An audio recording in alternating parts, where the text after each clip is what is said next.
está empezando en unos segundos. Tengo que grabar, recuérdamelo.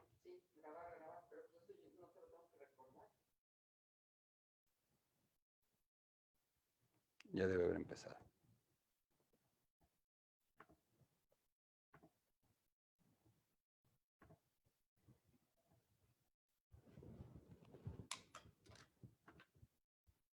Bueno, me parece que ya estamos conectados. Amigas, amigos de Hablemos de Ópera, bienvenidas y bienvenidos a una emisión muy especial de Hablemos de Ópera en Casa. A lo largo de estas semanas en las que hemos estado obligados todos a la sana distancia, hemos podido establecer esta, que yo ya quiero llamar sana, costumbre, tradición de tener estas conversaciones con ustedes, pero sobre todo con invitados muy especiales. Y el día de hoy tenemos, para mí es un gusto doble. En primer lugar, y así lo quiero plantear, porque tengo a un amigo del otro lado, un amigo muy cercano y de hace muchísimos años. Y también porque tenemos a uno de los invitados de gala, de extra lujo que nuestra página haya tenido jamás, Rolando Villazón. Un hombre al que definir como un cantante es inexacto. Por supuesto que es un cantante, por supuesto que es un tenor de élite mundial, por supuesto que es una de las más grandes figuras de la ópera que ha dado nuestro país, pero estamos hablando de un hombre en el sentido más cabal del término, y no quiero exagerar, renacentista, es decir, esos personajes que no eran una cosa, que eran ellos, y al ser ellos eran muchos. Pero bueno, tenemos que empezar como siempre dando la bienvenida a las instituciones que nos hacen favor de sumarse a nuestra transmisión el día de hoy. En primer lugar, la Secretaría de Cultura Federal de México, el Instituto Nacional de Bellas Artes, el Auditorio Nacional, Ópera Latinoamérica, con su red de casi 40 teatros importantísimos en América Latina, en Hispanoamérica debería de decir, el Teatro Julio Mario Santo Domingo en Bogotá, saludos a Colombia, la Ópera de Los Ángeles en California, saludos también para allá, la Fundación Sinfonía de República Dominicana,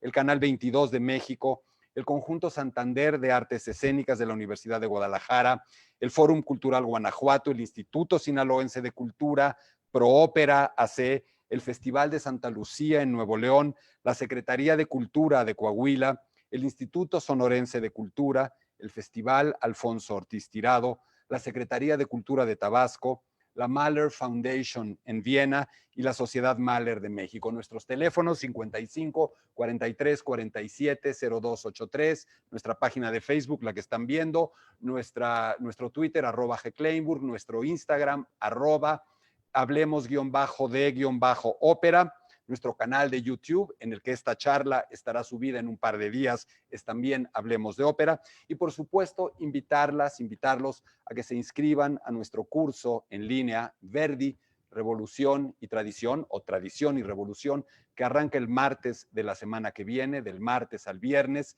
y cuya información detallaremos un poco más adelante. Pero les invitamos a que nos escriban, a que se comuniquen a nuestros teléfonos y que se inscriban a este curso. Ahora sí, querido Rolando, estamos a punto de darte la bienvenida, así es que en cuanto quieras aparecer, eres bienvenido. ¿Estás por ahí? Dinos que sí. Aquí estoy, ¿qué tal? Hola Rolando, bienvenido. Un gusto tenerte en México, porque estás en México, ¿eh? Estás en México y hay mucha gente viéndote. Pues encantado, saludos a todo el mundo y muy contento de estar aquí contigo, mi querido Gerardo. Pero además te lo digo, cuando te digo que estás en México, es que estás en México incluso más de lo que tal vez te imagines. Es impresionante la cantidad de gente que estuvo, ahora sí que estás a petición popular, Vox Populi. Tenían muchísimas ganas de verte, tenían muchísimas ganas de escucharte. Primero lo primero, ¿cómo estás? ¿Cómo está la familia, Lucy, los hijos? ¿Cómo le están pasando en París? Bien, bien, pues aquí estamos, aquí la vida está empezando a regresar a una cierta normalidad. Se abrieron los restaurantes, los bares, aquí en París solamente las terrazas. Y bueno, pero estamos saliendo todos con tapabocas y ahí vamos un poco respetando. Aquí estuvo dura la cosa, tuvimos 2 meses porque de alguna manera se colapsó también el sistema de salud y es por eso que tuvimos que estar confinados y de verdad aquí fueron como 2 meses y un poquito más, de que no podía salir sin un documento que indicara a qué salías y por cuánto tiempo salías. Así que sí, tratamos de ser muy disciplinados en eso y ahora, bueno, pues a ver cómo vamos regresando poco a poco a la vida normal. Bueno, eso que ya hablaremos de eso, este eufemismo que ahora todo el mundo acuñó de la nueva normalidad, ¿no?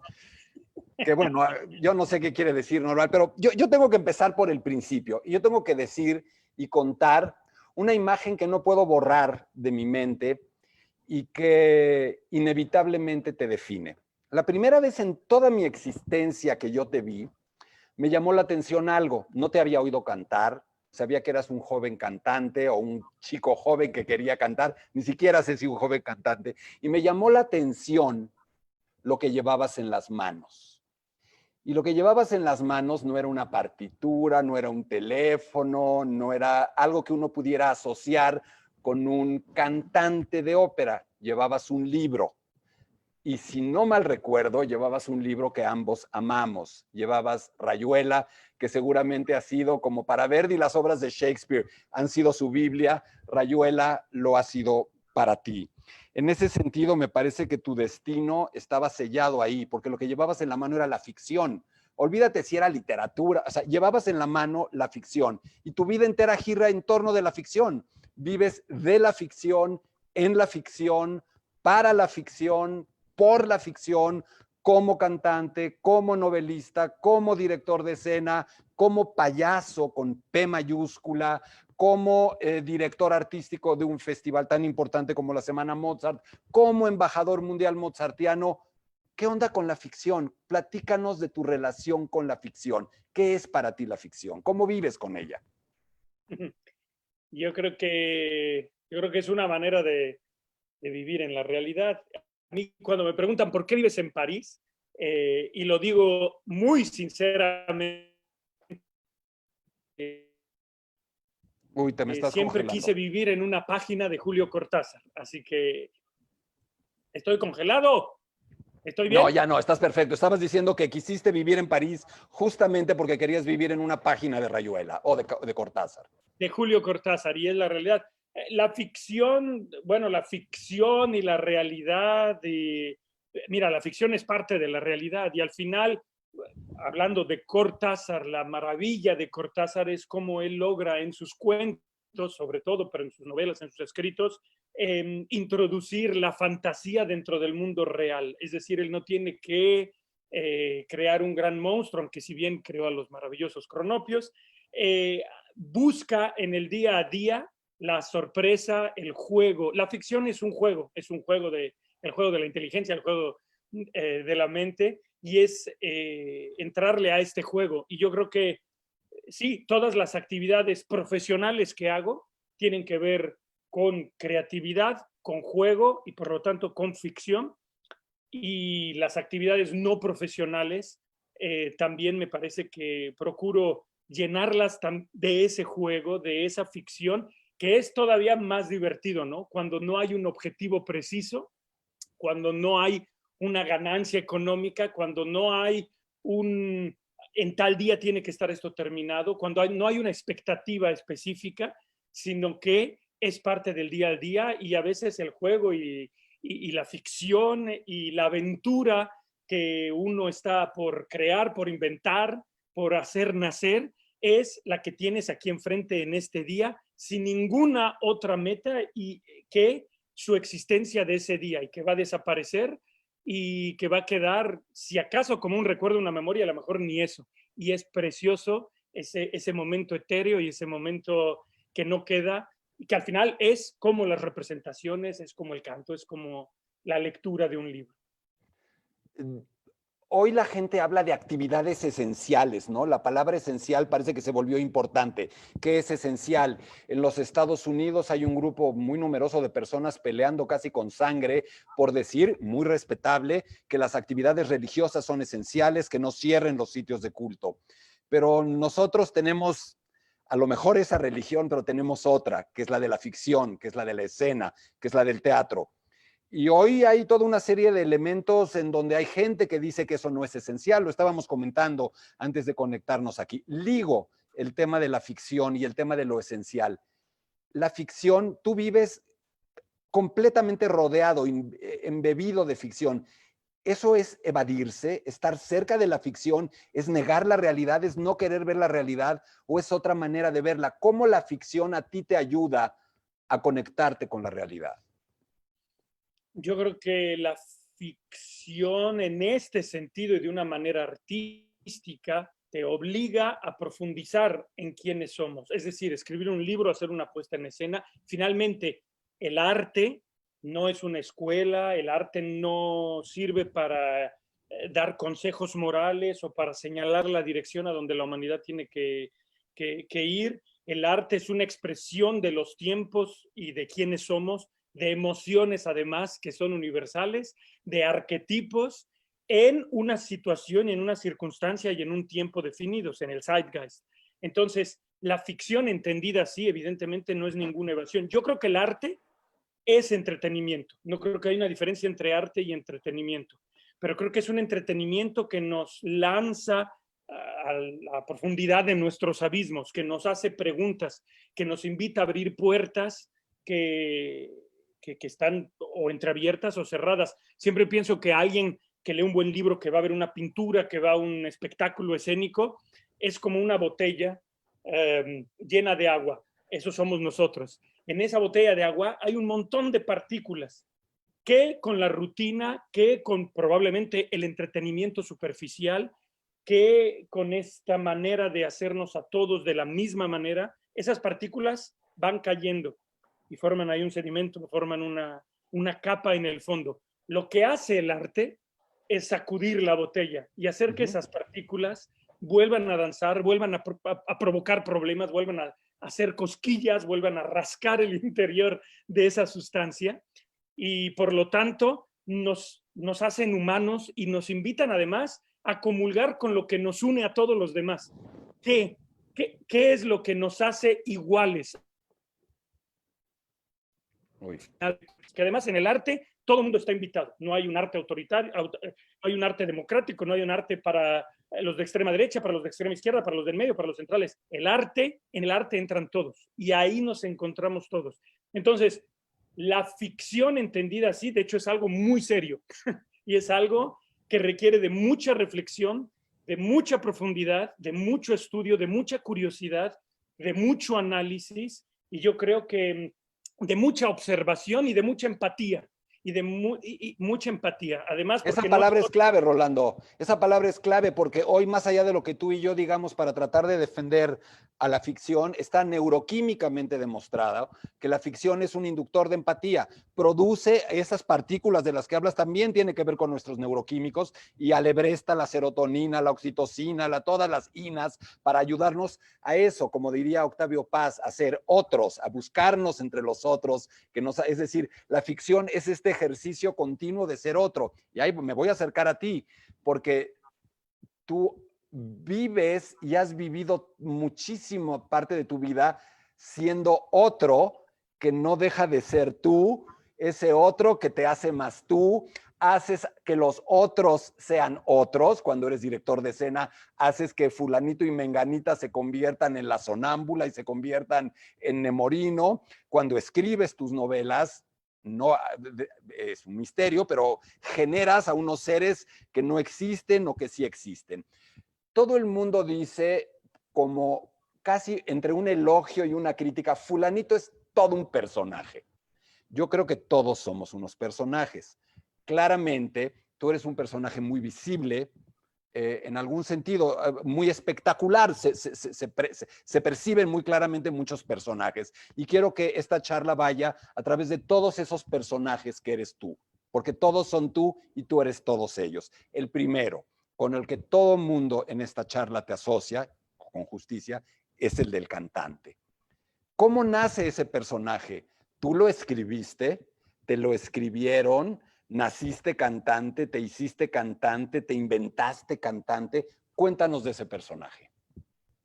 Bueno, para empezar, quiero decir que, mira, en todas las actividades que tengo la alegría y la responsabilidad de tener entre manos, en primer lugar está el cantante. Es decir, yo soy un cantante lírico que escribe libros, no un escritor. Soy un cantante lírico que pone puestas en escenas, no un director de escena, si bien trabajo como director de escena, pero es a partir de que soy cantante lírico que presento programas de televisión, que trabajo como payaso. Eso en cuanto a profesión. Hay ya en el verbo ser, tengo un pequeño problema, decir soy cantante de ópera, o soy director de escena, o soy profesor, o soy arquitecto, o soy licenciado. Soy lo que produce dinero para la sociedad y lo que paga impuestos. En realidad es tu profesión, somos mucho más que eso. Decir soy maestro, soy directora de una compañía, te está limitando a lo que haces profesionalmente, y somos efectivamente muchísimo más. Si lo queremos ver desde el punto de vista personajes, evidentemente somos mucho más que esos personajes. Y bueno, ¿cómo empieza? Para responder la pregunta, ¿verdad? Venga. ¿Cómo empieza el cantante? El cantante empieza de muchacho cantando canciones del Libro de la Selva, que fue una película que me marcó, el personaje de Balú con la voz de Tintán, y que a la fecha sigo viendo y con mucha alegría y con mucho gusto.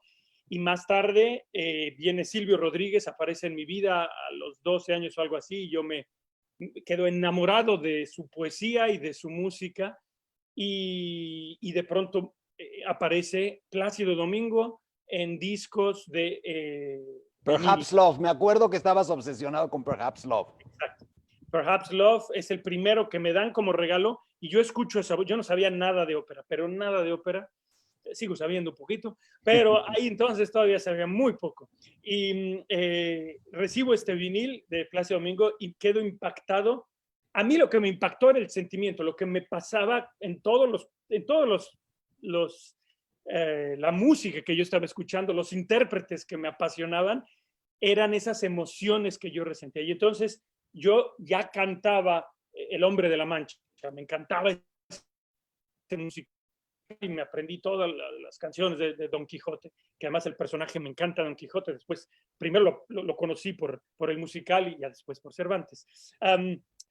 Y luego Balú, y luego Silvio Rodríguez, y luego Plácido Domingo. Y yo me encerraba y me ponía a cantar, y por ejemplo, me convertía en Don Quijote muriéndose, y también en Dulcinea llorándole y diciéndole, no, no, acuérdate, dijiste que el sueño imposible, y yo me volví a acostar y era Quijote.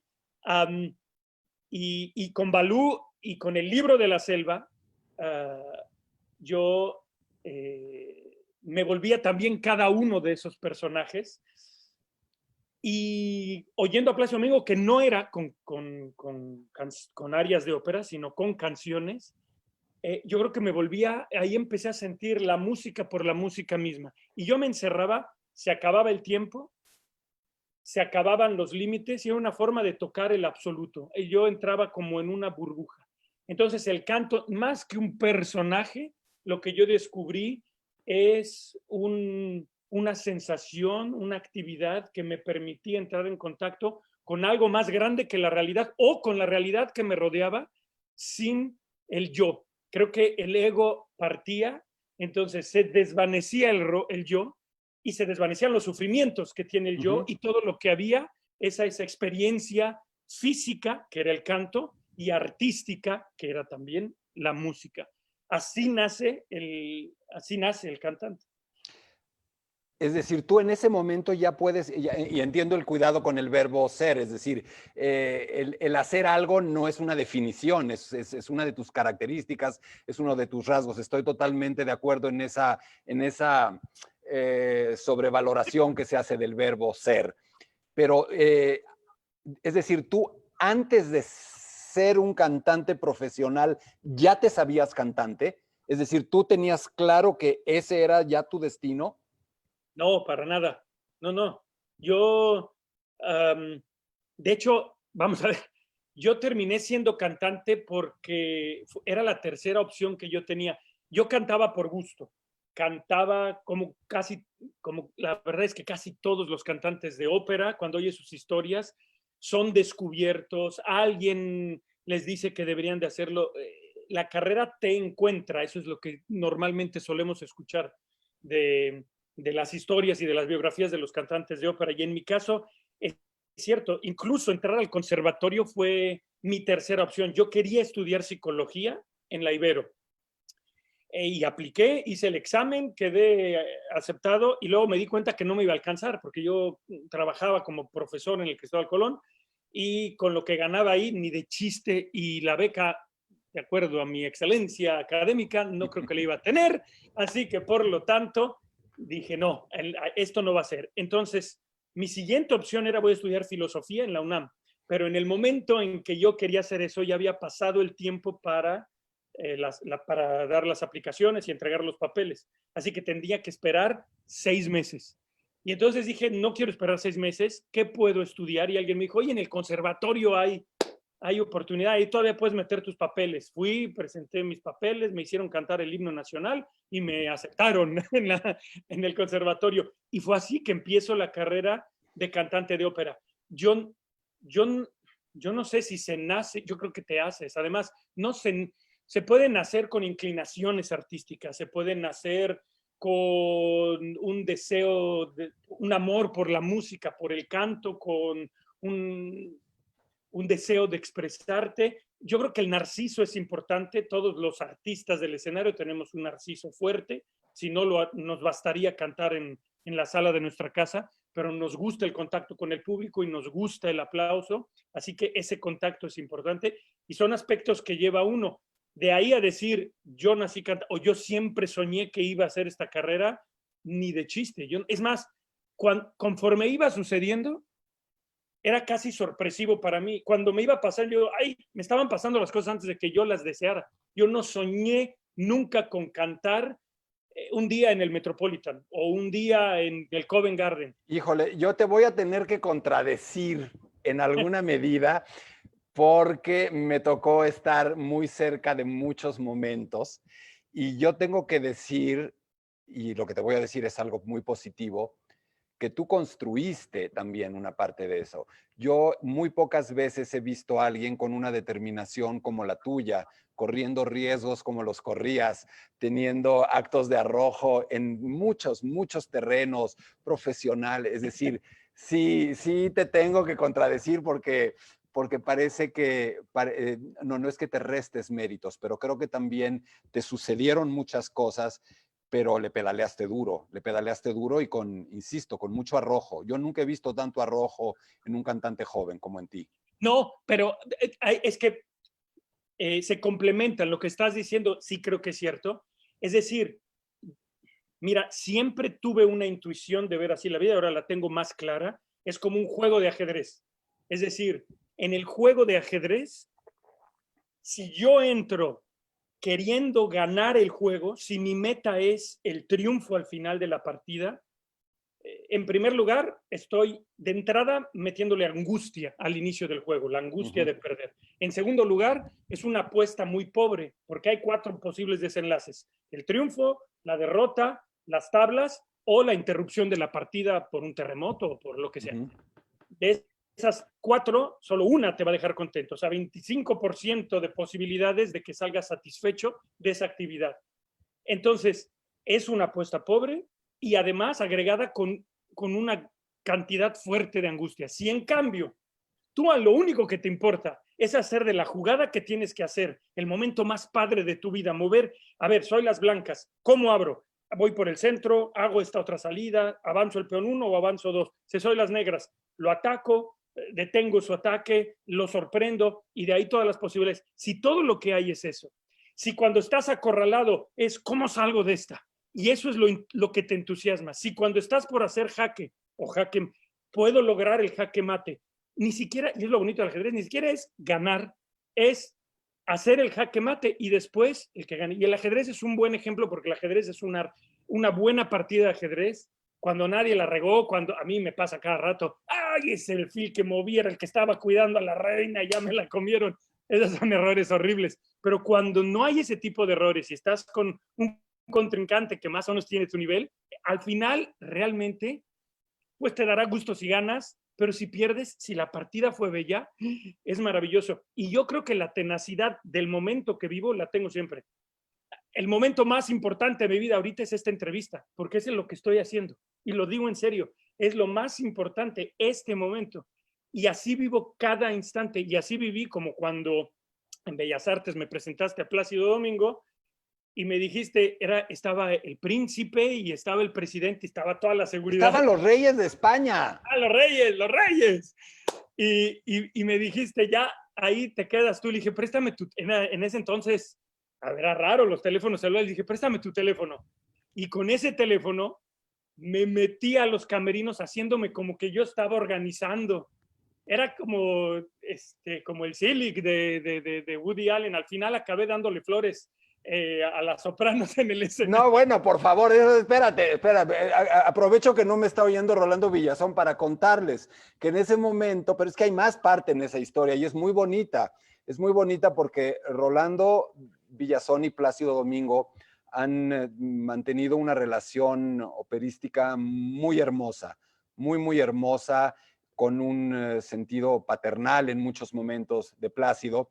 Tuve la enorme fortuna, como bien comentaste, de presentarlos en el túnel del Palacio de Bellas Artes. Así es. Y entonces yo además presumiendo a nuestro super nuevo tenor, y Plácido preguntó, ¿te acuerdas? Entonces nos vemos ya en Operalia para este año, y tú ya estabas comprando, ya estabas con el boleto para irte a Operalia. Yo dije, no, stop, para el año que viene, pero ahí es donde comento esto, Rolando, ya va bien en serio. Sí, la anécdota está buenísima, tomaste el teléfono y te hiciste pasar por la gente de seguridad y terminaste saliendo al escenario a darle las flores a Plácido, pero no es una anécdota, no es un chiste, ese es lo que estás diciendo, son jugadas muy arriesgadas y las has tomado toda tu vida, en momentos sí, más y menos favorables. Ah, no, siempre, y hay que ser responsable, es decir, se vive así, tomas la jugada y eres responsable de esa jugada y te puede salir bien o te puede salir mal. Y lo que viene lo recibes con alegría porque es la vida. Yo soy monista y creo en este mundo y en lo que hay aquí. No hay una vida después de la vida y es precioso porque le da muchísimo más sentido a la vida que tenemos en el aquí y ahora. Y mira, regresando a los sueños, no, yo soñaba con cantar con Plácido cuando tenía 13 años y escuchaba eso. Hay una de las canciones, Oh, now, what I still remember how. Y en esa canción, él mismo se canta, hay un juego ahí que él mismo hace como la segunda voz. Entonces yo cantaba la segunda voz. Yo soñaba con cantar con Plácido Domingo como sueñas que vas a ser presidente o vas a ganar el Oscar. También soñaba que ganaba el Oscar y estaba convencido que nada de eso iba a suceder. Cuando la vida me lleva, y si tú quieres el trabajo, y porque claro que hay trabajo y claro que hay una dedicación y hay una mira. Cuando me doy cuenta en mis jugadas que sí puedo mover el alfil hacia esta casilla, que sí puedo llevar la torre hacia esta casilla, que el enroque está funcionando, entonces hay una realidad, no son sueños. Ahí estás trabajando con la realidad. Cuando en la realidad me sucede que canto con Plácido Domingo, bueno, fue una cosa impresionante. Sucede una de cada 100 millones de historias y por lo tanto me siento muy afortunado. No quiere decir que no haya uno trabajado por ello, pero a lo que voy cuando digo, también hice un montón de audiciones que no quedé ninguna. Audicioné para el Met, audicioné para Young Artist Programs y en todas me dijeron no. Y entonces siempre era la reflexión, ¿por qué no? Ah, bueno, entonces vamos a trabajar todo esto que me dijeron, ¿cómo lo trabajo? ¿Cómo lo encauzo? Tuve la fortuna, como es el caso, yo creo que de cualquier persona que tiene, que tiene éxito en lo que hace, de encontrarme con muchas personas que fueron muy importantes y que me ayudaron, sobre todo el cantante de ópera necesita guías, necesita siempre un acompañamiento porque no sabemos cómo nos escuchamos fuera de nosotros mismos. Y eso, necesitan orejas. Orejas y visión y muchas cosas. Y además alguien, sinceramente, yo no tenía la menor idea de lo que era la ópera. Si hubiera habido Hablemos de Ópera, yo me hubiera inscrito inmediatamente a los cursos de Gerardo Kleinburg, te lo juro. Espérate, te voy a tomar esa frase como eslogan del proyecto, ya, prepárate, ya está. No, pero en serio, es que sobre todo para alguien que se dedique a esto, a mí me hubiera servido muchísimo claro que ese conocimiento lo vas adquiriendo en la vida y todo, pero el conocimiento más importante es, mira, yo en México tuve 3 maestros fantásticos. Arturo Nieto, que fue el que me introdujo al mundo de la ópera, gracias a con él comencé a entender lo que era el paso, lo que era esta parte de la voz. No sé si todo el mundo entiende de nuestro argot del mundo del canto, pero el paso, cubrir la voz, el sonido abierto, la voz en la punta, los resonadores, el apoyo y todo, todas estas cosas y uno puede entenderlas en la teoría, pero hay que sentirlas, y además el cantante tiene que crear toda una imaginación. Hay una serie de colores, sensaciones, imágenes, razonamientos que hacen que ese mundo interior funcione, a diferencia de un instrumentista que ve sus manos, que ve su cuerpo, que hace algo, ejecutar la acción. Nosotros no vemos la acción ejecutada, es todo sentirlo. Y Arturo Nieto fue esa persona que me llevó. Después en el conservatorio encontré al maestro Jasso, que con él yo creo que aprendí que toda la parte del atleta no es suficiente. Aprender a bien cantar no es suficiente. Es el inicio. Es apenas el inicio para que el artista se desarrolle, para que lo que cantas y lo que interpretas sea el grito del alma de tus personajes, sea el desgarramiento emotivo de esos seres que están en el escenario. Me acuerdo de una anécdota con el maestro Jasso. Le canto el Edgardo, y lo canté muy bien, todas las notas, todo un área dificilísima, que fue también, pues tú te la recordarás, con esa me presenté en Operalia, y bueno, canté todas las notitas, todo muy bien, y todo, ya acabé. El maestro Jasso me voltea a ver y me dice, no, mijito, pues está bien, pero no sentí nada, así no se puede. Y entonces me la hizo cantar y me dice, no, y yo le decía, no, maestro, pues está bien, y se enojó y me decía, ándale, pendejo, canta bien. Y ya canté con todo el alma, con toda la fuerza, y me aventé un gallo al final, así explotó. De triple pechuga. Es triple pechuga, y me dijo, así sí, mijito. Y yo, ¿cómo que así sí, maestro? Si eché el gallo. Bueno, luego hay que aprender a cantar para que no salga el gallo, pero es con esa emoción, mínimo con esa. Y luego comencé a trabajar con Gabriel Mijares, que con él me enseñó un espacio en la voz, me hizo descubrir una flexibilidad en la voz. Gracias a él pude encontrar pianos y cómo hacer de la voz, encontrar diferentes colores. Y frases que se van quedando. Me acuerdo de Gabriel alguna vez, no, es que aquí me dijo tal maestro que aquí es para descansar. Y Gabriel decía, no, descansar al sofá de tu casa, ¿cómo que a descansar? Aquí hay que cantar todo el tiempo. Estoy seguro de que Gabriel nos esté escuchando, así es que te estés seguro escuchando decir eso. Bueno, y son cosas que te marcan, son cosas, y bueno, mucha gente, tuve la fortuna también como joven de encontrar a grandes artistas. Renata Scotto, trabajar con ella fue fantástico durante una semana. Otros artistas que a lo mejor técnicamente o digamos desde el punto de vista de qué aprendes no es tan importante como John Sutherland, pero simplemente estar junto a una artista de ese tamaño es de mucha inspiración. Ramón Vargas, con quien tomé varias clases maestras. Yo me acuerdo en el cuarto piso de Bellas Artes, una larga clase contigo hablando de la punta y todo esto, impresionante. ¿Te acuerdas cómo salió ese? Era el ensayo con orquesta, la Sitzprobe, la italiana, de mi primer elixir de amor. Y Ramón Cierto. estaba en el público. Y cuando acabé, voy con Ramón. Oh, Ramón, ¿qué te pareció? Y Ramón, muy encantador y muy generoso, me dice, Rolando, fantástico, muy bien, felicidades, te va de maravilla. Le dije, gracias, Ramón, ahora dime lo que no quiero escuchar. Y entonces Ramón me volteó a ver así y me dijo, ¿de verdad? Y le dije, sí. Me dice, pero así no. Búscate un pianista y nos vemos allá arriba en el salón de ensayos y vamos a trabajar. Y entonces me dio una clase, y de verdad esa clase fue fantástica porque me dio todas las pistas que yo necesitaba para seguir adelante, todo lo que yo necesitaba seguir, y fue a partir de ahí que continué ese proceso. Ramón, ahora que lo digo, porque Ramón me dijo una frase muy bonita, muy, muy bonita. Yo ya estaba haciendo, ya cantaba en el Metropolitan, ya tenía una carrera que estaba yendo muy bien, y después de una función vino Ramón a tocarme al camerino, Ramón, ¿cómo estás? Sí, muy bien. Que por cierto, mi debut en el Met fue cubriendo a Ramón. Ramón era el primer cast de una Traviata. Cierto, ahí Perfecto. estuve. Con René Fleming. Y bueno, él vino después de otra función. Me parece que al año siguiente o 2 años después, yo ya tenía discos y ya estaba, la carrera estaba de verdad en su momento más lindo, más impresionante, más sorprendente. Y Ramón me dijo una frase maravillosa. Me dijo, Rolando, disfruta estos momentos, son los más bonitos de la carrera. Y por supuesto, si tú se lo dices a alguien que está viviéndolos, pues no te queda claro en realidad a qué se refiere. Y entonces dices, bueno, pues sí, pues gracias. Hoy sé a qué se refiere. No, no es que sean los mejores momentos, no es que sea lo único que vale la pena. Tenía razón, es lo más bonito.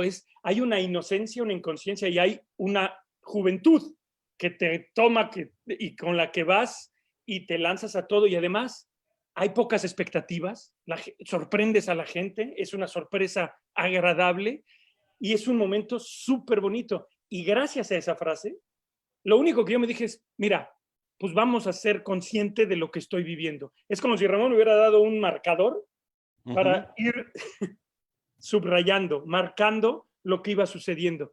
Y así fue.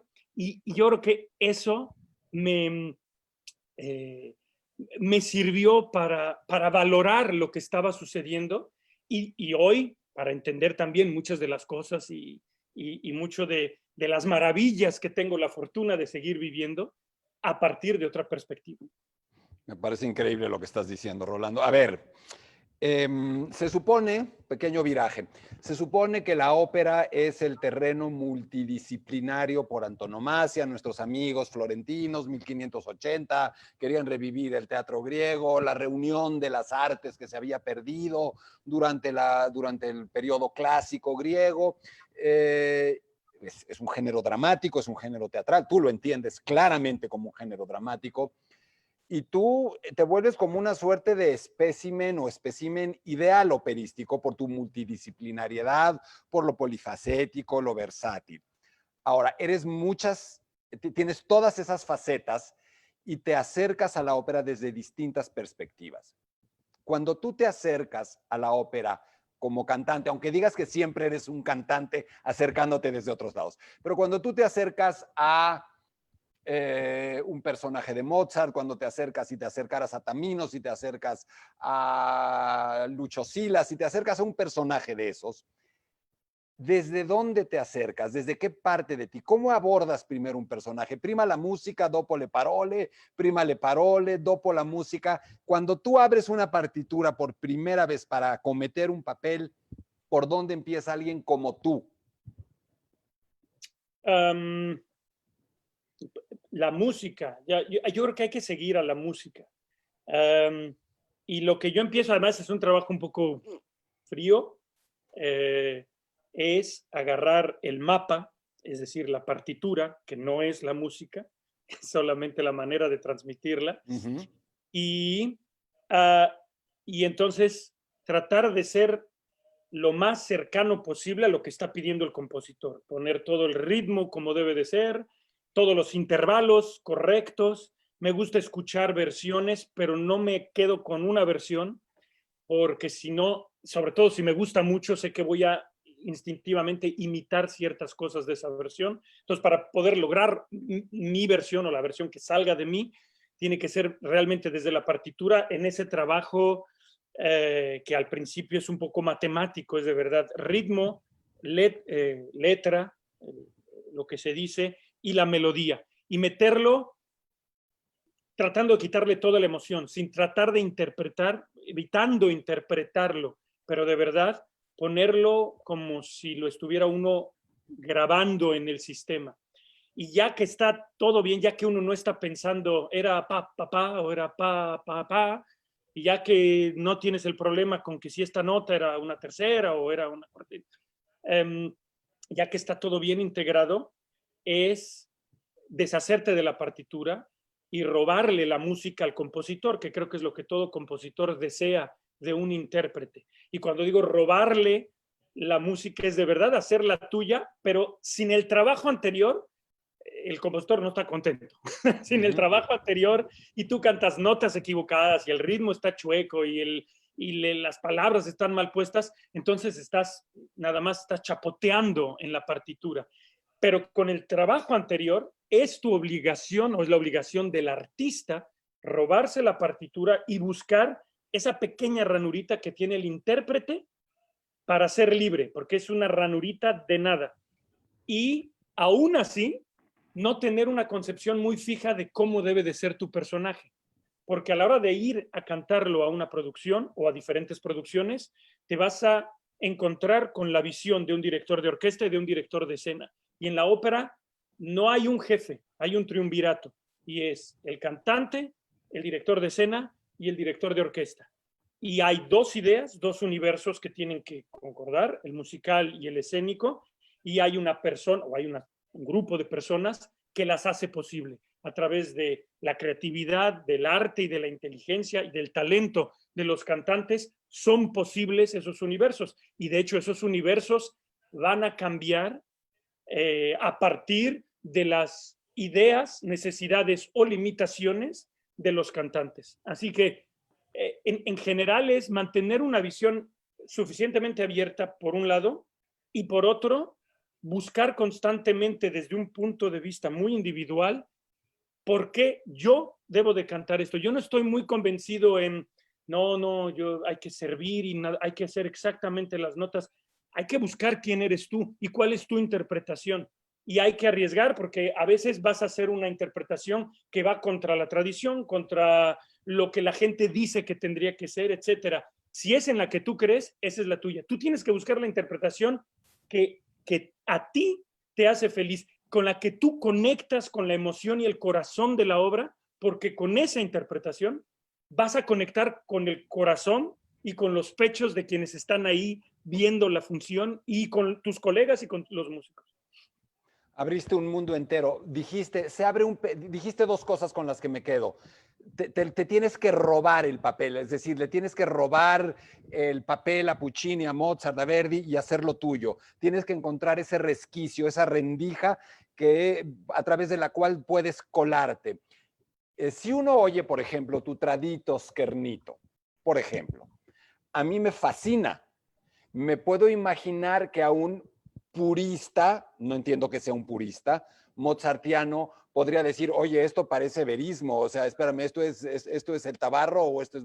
A mí me gusta muchísimo. Mi pregunta es, ¿hasta qué punto Rolando Villazón está casado con el concepto de ortodoxia estilística? El repertorio francés, yo no, se tiene que cantar así, que me parece aburridísima la manera en la que se tiene que cantar el repertorio francés, me parece un antídoto. ¿Qué opinas de eso? ¿Hay algo correcto o incorrecto estilísticamente? ¿Qué opinas del concepto de estilo interpretativo? Yo creo que es lo mismo que cuando te enfrentas a la partitura. Sí hay un estilo. Sí hay un estilo. Mira, yo muy temprano en mi carrera entré al mundo, afortunadamente, de la música antigua. Cuando Emanuel Aim me invita a cantar el Combattimento de Tancredi de Monteverdi. Y que yo decía, no, eso no es para mí. Y yo lo que estaba diciendo es lo que las voces decían que yo tenía que decir. No, eso no es para mí. Yo estaba cantando Hoffman y estaba cantando Verdi. No, eso no es para mí.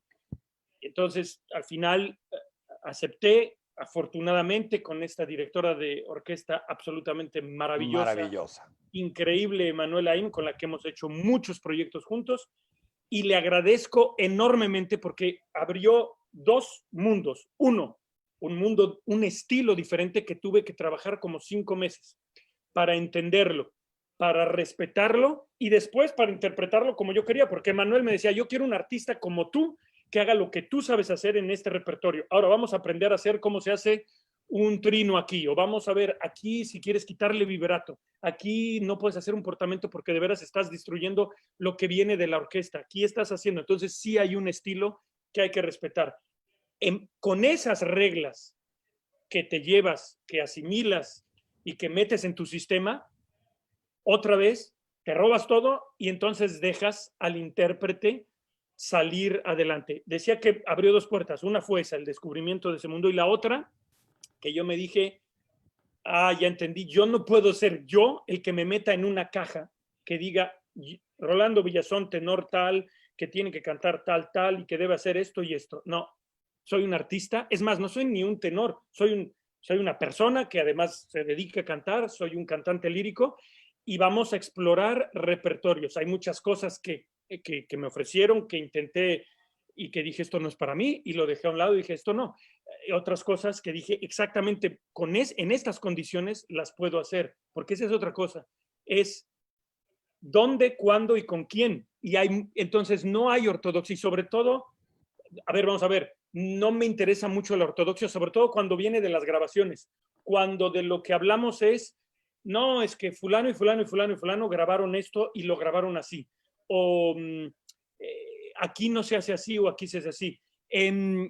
Por ejemplo, el Tradito, hice una producción de Così fan tutte en la Scala de Milán, que era con Barenboim que dirigía, era la producción de Klaus Guth, y el personaje necesitaba eso. Y desde el punto de vista mozartiano, Mozart en sus cartas pide una presencia dramática, se queja de un cantante que dice, está muy bonito, pero no es el personaje. Para Mozart primero la música y luego la parola, eso está claro.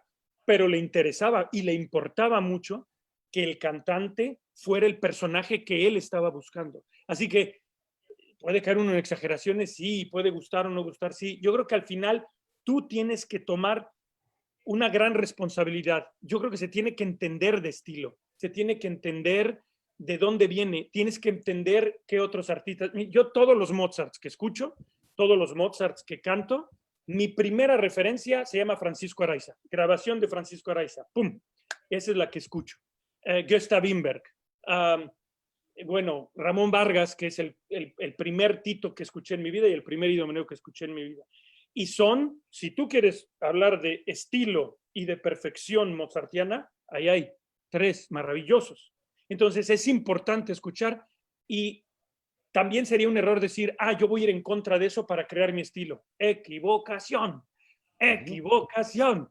No se trata de crear, o sea, si tu objetivo es hacer una versión nueva, estás equivocado. Tu objetivo tiene que ser crear la versión que tiene una verdad artística, una autenticidad desde quién eres tú con los conocimientos que tú tienes. Y por ahí es bien importante saber que sí hay que conocer, sí hay que estudiar, sí hay que trabajar y ya luego puedes hacer lo que te arriesgues a hacer y ya es tu responsabilidad y ya tú.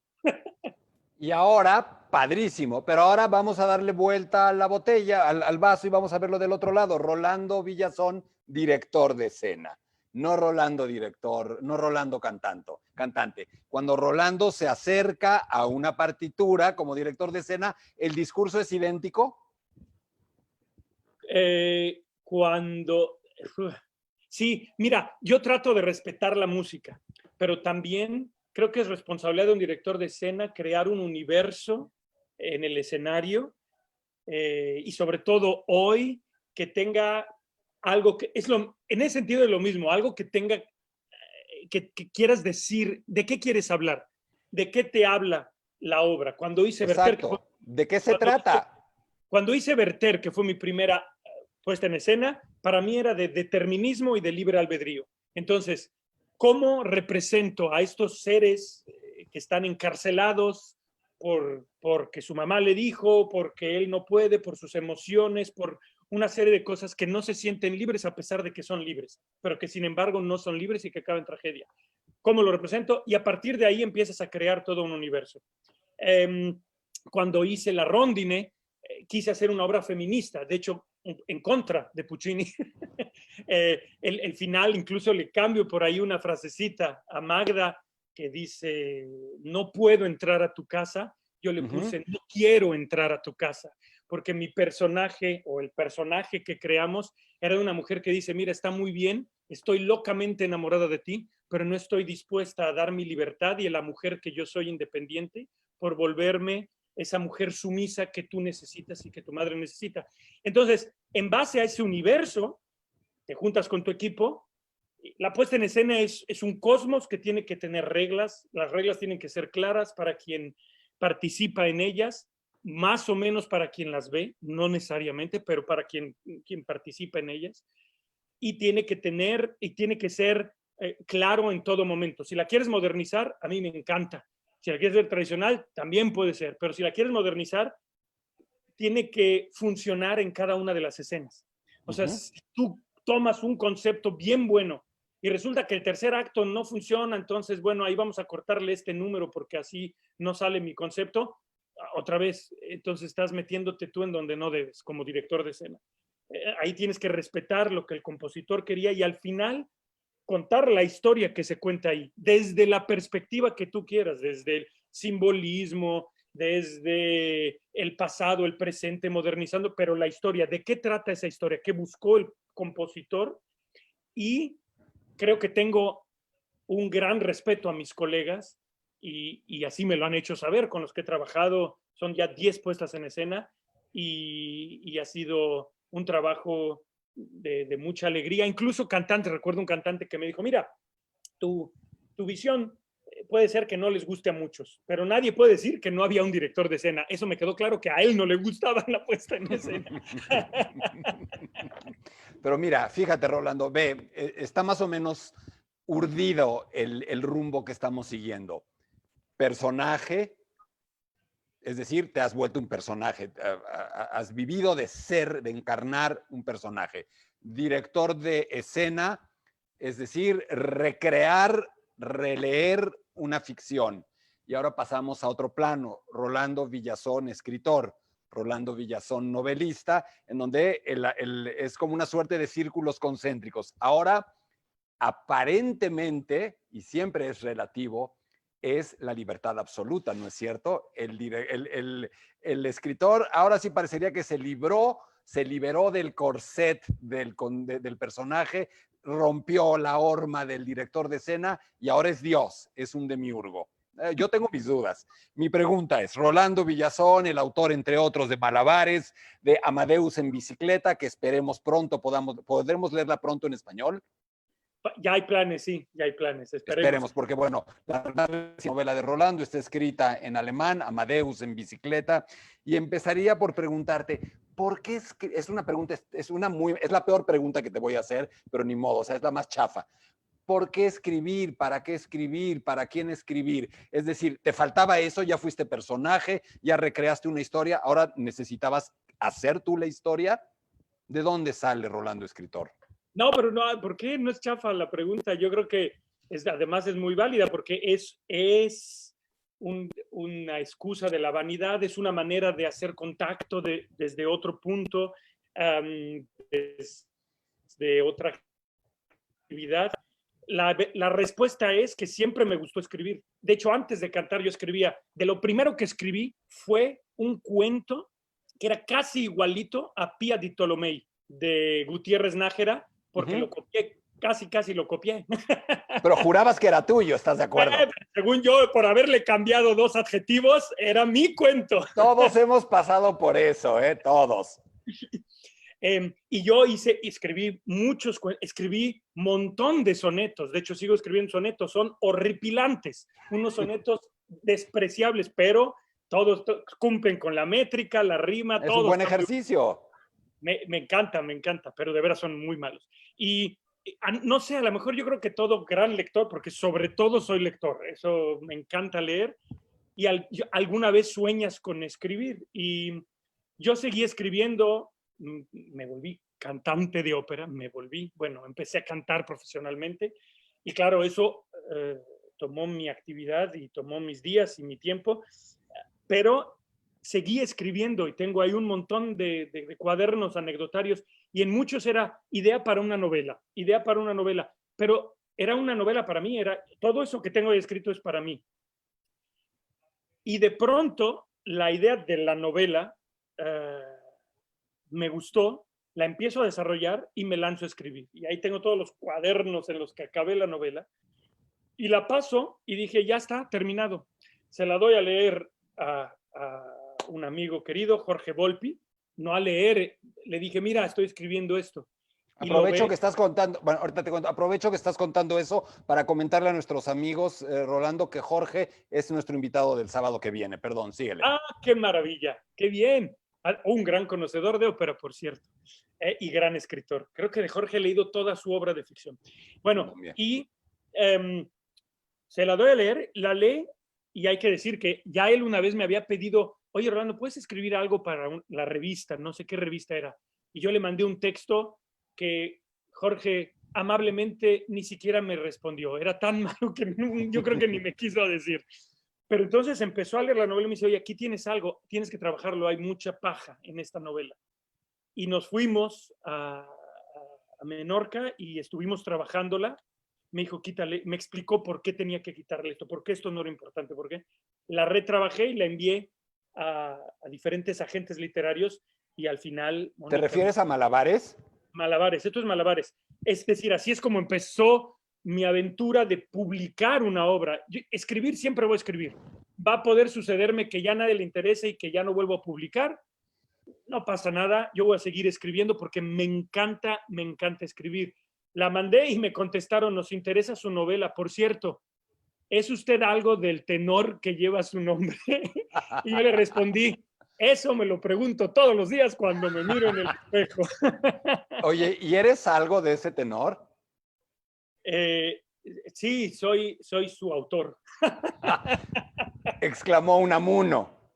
Sí, exacto. Es que De la, por ahí va, de mira, la lo tengo aquí, niebla, te de lo la juro que niebla. lo tengo aquí en mi nota, te lo juro, me la ganaste. Te iba a preguntar, la tengo planeada, es decir, si así como en Niebla, don Augusto Pérez tiene que ir a pedirle a don Miguel de Unamuno que no lo mate, por favor, que sea buena onda. En ese sentido, el diálogo entre ti como personaje y tú como autor, pero fíjate que se me acaba de ocurrir algo, no sé si te lo has preguntado y no sé si te lo han preguntado. A ese círculo, a esa serie de círculos concéntricos, le falta uno, un libreto operístico. Ah, yo te iba a decir, no, el ballet ya se me pasó. No, en serio, bueno, en serio. ¿Te imaginas esta idea? Puede sonar a la megalomanía absoluta, seguramente puede sonar a eso, o puede sonar a una vuelta más de tuerca. ¿Te imaginas un libreto tuyo en el que tú puedas, no digo el personaje central, participar en esa ópera y poner en escena esa ópera? ¿Alguna vez has contemplado la idea de un libreto operístico? No, la verdad, no. Yo creo que, Pues no, deberías. no sé. También ese es otro género, ¿no? Una cosa es escribir novelas. Además, te voy a decir, escribir una novela, pues ahí está la novela y puede encontrar lectores o no, y puede gustar o no, y no pasa nada. Realmente no le estás haciendo daño a nadie. Um, y hacer un libreto de ópera es meter toda una maquinaria y toda una empresa artística, un montón de gente. Hay una gran responsabilidad, creo, en aventarte y decir que sí. Por ahí se me ha ocurrido una cosa, pero la verdad es que siempre digo que no. Mira, yo Una director de adaptación de Cortázar, un Cortázar en el escenario operístico, no hay. 62 modelo para armar. Ahí te No, quiero la ver hacer autopista una de, yo me ópera de imagino eso. una ópera de la autopista del sur. Ah, mira, no estaría mal, eso sí. Mira, no, pero y encima de eso, adaptar un texto de un gigante como Cortázar, yo creo que ahí tengo demasiado respeto. Cuando, además, si sucede en muchos años. Cuando a mí, la primera persona que me dijo, tú deberías de ser director de escena fue Richard Jones, un gran director de escena, a quien admiro mucho, con quien hice Bohème en Bregenz, y ahí platicando nos hicimos muy amigos, seguimos siendo amigos, me dijo, tú tienes que ser director de escena. Y me tardé 10 años en decir, bueno, va, lo voy a hacer. Y él me decía, y me conseguía un teatrito y todo, pero hasta que no cuajó en mi cabeza decir cómo lo haría y por qué además, y necesité tener un proyecto específico. Era una idea que tuve, me puse a fantasear, hice una idea de Werther, y a partir de ahí nació la oportunidad, y lo acepté y lo asumí, y ahora estoy encantado de hacer. Al mismo tiempo, como te digo, hago una puesta en escena por año, y ya hay muy buenas cosas que vienen en el futuro. Estoy muy feliz también de esa parte que puedo combinar con mi vida en el escenario como cantante y con todo lo demás. Pero échate otra pregunta porque ya no sé qué decir. Menso. Espera, no, no es pregunta. A ver, De alguna manera vamos a usar un lugar común. Este sí chafa. Uno es el autor de su propia novela. Uno es su propio personaje y uno escribe su vida. Pero de pronto a la vida y a la novela le pasan cosas que uno no está escribiendo. De pronto uno puede estar escribiendo feliz de la vida un manuscrito y le cae la taza de café al manuscrito y eso no tuvo nada que ver con lo que uno estaba haciendo. Se habla mucho de tu versatilidad, se habla muchísimo, y voy a usar toda una serie de verbos o de sustantivos, de tu resiliencia, de la reinvención, de la ampliación de tus horizontes. Se habla de muchísimas, muchísimas cosas. ¿Tú cómo llamarías lo que empezó y lo que ha sucedido en los últimos años de tu vida? Es decir, donde parecía que había un tronco y de pronto ahora hay parece que el tronco sigue, ese tronco de cantante, pero de pronto hay muchísimas ramas. Te reinventaste, te reescribiste, es resiliencia. ¿Cómo lo llamas tú? Yo lo llamo, vuelvo un poco a aquello que platicamos, ¿no? A la jugada de ajedrez que hay. La diferencia, el autor de nuestras vidas sí está muy bien, pero bueno, y si pensamos en determinismo, autor, no. O sea, es decir, lo que va a suceder tiene que suceder. Y aunque no lo sepas, ¿no? Yo creo que, ¿qué es lo que haces con lo que hay en el momento que te está sucediendo? Y eso es todo lo que puedes controlar, es decir, el pasado ya fue, y también estamos entrando en frases también hechas, como esta, como el autor de tu vida y de tus días y demás. La diferencia en que escribir un libro, tú sí eres libre de decir, ¿lo mato o no lo mato a este personaje? Lo mando para allá. Podemos decir que el personaje te cuenta su historia y es cierto. Yo creo que hay cosas, las reglas en una novela se empiezan a establecer conforme tú vas avanzando. Pero Hay si has sí, sentido que un personaje se te escapa de las manos y empieza a hacer cosas que no quieres. claro, yo para escribir o para hacer una puesta en escena tengo que tener todo el edificio. O sea, yo tengo que escribir, ya sé qué pasa del capítulo 1 al capítulo último. Sé que tengo que tener cada capítulo y ya nada más me falta escribirlo. Y cuando empiezo a escribirlo se me destruye el edificio y se me empieza a ir por otro lado y acabo yendo por lugares que yo ni había pensado. Pero si no tengo esa estructura, me siento, me siento desnudo y me siento, hay un pánico ahí que me absorbe. Unamuno decía, ahora que dices a Unamuno, decía que había escritores ovíparos y vivíparos, ¿no? Absolutamente.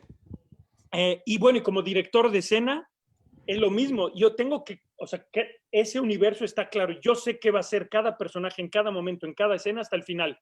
¿Eso es lo que pasa cuando la puesta en escena tiene su premier? No, porque ahí hay otro aspecto. Así como en el libro los personajes se te van o aparece un personaje que tú ni sabías que existía y que de pronto aparece, cobra fuerza, cobra vida y a lo mejor se vuelve el personaje más importante. O un personaje que tú crees que era muy importante, resulta que no tiene lo que se necesitaba, la sustancia, y va perdiendo fuerza. Así también como director de escena, tienes que respetar qué está sucediendo a partir de, como ya lo he dicho, las ideas, la creatividad, la fuerza, y la visión de cómo están absorbiendo las personas que van a crear la obra al final de cuentas para darle su forma. ¿Pero cuál era la pregunta? La De lo pregunta que... era el tema de la resiliencia, la reinvención. Es decir, hay un momento en tu vida en el que se abre ese árbol en una serie de ramas. Además, estás yendo de puntitas, estás yendo de A ver, puntitas. pues entonces, a ver, llégale tú, güey. No, claro que estamos hablando del momento en el 2009 en el que yo tengo que tener una operación tremenda en una de las cuerdas vocales, y es a partir de ahí que yo tengo que, mira, realmente no diría reinventar, a mí no me gusta reinventar porque en todo caso me reinventé muchas veces antes también. Esto es muy sonado porque Pero fue... Rolando, por eso comenté, por eso empecé la charla con lo que te dije. No te reinventaste. La primera impresión que yo tuve de ti fue un chavito, flaquito, cejudo, con rayuela en las manos. No la de un cantante. No es lo que yo vi primero. Así es que no es una reinvención. En todo caso es volver back to basics. Sí, pero además, más que volver es darte cuenta, ok, aquí estoy y esta es una oportunidad. Básicamente, eh, me empiezo a experimentar problemas de salud, problemas en el escenario, no sé qué pasa, se van empeorando, voy a ver a los mejores doctores, foniatras de todo el mundo. Múnich, 3 en Nueva York, 1 en Boston, 2 en España, 4 en Londres, 3 en París, y todos coincidían en una cosa. No entendemos cómo eres capaz de seguir cantando con lo que tienes ahí. O sea, uno me decía, tienes una morcilla ahí, muchacho. Era una cosa que... Y yo seguía cantando y decía, no hay explicación. Me acuerdo de un doctor en Nueva York que me volteó a ver y me dice, te voy a decir algo que no nos gusta decirle a los pacientes. Eres un caso muy interesante porque no tengo respuesta. Sí, suena, no te gusta que te digan que tu caso es interesante. No, y es horrible que cada doctor al que vas a ver te da un diagnóstico diferente. Entonces es peor. Y entonces había dos cosas en las que coincidían. Uno era eso, y lo otro en que todos me aseguraban que si me operaba, había una probabilidad escasa de que yo volviera a cantar. Y solo uno, el doctor que me operó, utilizó la lógica adecuada. Dijo, todos mis colegas tienen razón. Todos mis colegas tienen razón porque no hay explicación para comprender cómo es que tú, ya no digas cantas, cómo es que hablas con eso. Por lo mismo, y por eso mismo, yo estoy dispuesto a operarte porque estoy seguro que tú de la misma manera vas a lograr encontrar la forma de volver a cantar. No sé cómo. Y efectivamente, eso para mí es la técnica. O sea, volver a tener control de tu instrumento. Yo me tardé 3, y después fue un año muy... Mire, fue un año, yo lo recuerdo como un año bonito, fue un año en que estuve aquí en la casa, en que yo no estaba seguro que iba a volver a seguir una carrera profesional como cantante de ópera. Eso ya estaba, si sucede bien, si no, no. Yo lo único que quería era volver a cantar, porque yo he cantado toda mi vida, cantar mientras lavo los platos, cantar mientras me baño. Me tardé 3 meses en aprender a hablar otra vez, porque cada sílaba era un gallo, no, yo no podía hablar, tenía que hablar así. Es que eso la gente, Rolando, tú, digo, yo me iba de puntitas, pero tú ya lo estás diciendo, ya es, no es gracioso lo que estás diciendo, es decir, no era el término, no era volver a aprender a cantar, era aprender a hablar, eso está fuerte, está denso, no está padre. No, pero bueno, aprender a hablar yo estaba seguro que lo iba a lograr. Ya que empezamos a hablar, me tardé como 3 meses en pasar de 3 notas. Solo podía cantar 3 notas, ligar 3 notas. Y después ya conseguimos, el día que le canté una canción de cuna a mis hijos otra vez, mira, ese día salí, Lucy y yo nos abrazamos, y al día siguiente llevé una botella de champaña con mi equipo, con el que es mi coach vocal, con la persona que me operó, con todo el equipo, y dije, ya ganamos, lo logramos. Para esto hicimos todo lo que hicimos. Y bueno, luego vamos a ver qué pasa, y afortunadamente después lo primero que hice fue regresar a la ópera de Viena, cantar Elixir de Amor, y fue tan bonito. Se tuvo que parar la orquesta cuando salí, la gente, fue un standing ovation, fue muy bonito. Y regresé a todos los lugares que yo no sabía que iba a poder regresar, a Covent Garden, al Metropolitan, pero en ese momento era un momento de reflexión. En lugar de decir, yo voy a regresar, era, ¿ahora qué quiero hacer? Y tomando en cuenta a una de las artistas que me ha inspirado también muchísimo, la cantante más brillante, más inteligente, más lúcida que yo conozco y una querida amiga, Cecilia Bartoli. Cecilia Bartoli se hizo su carrera. Ella creó su carrera.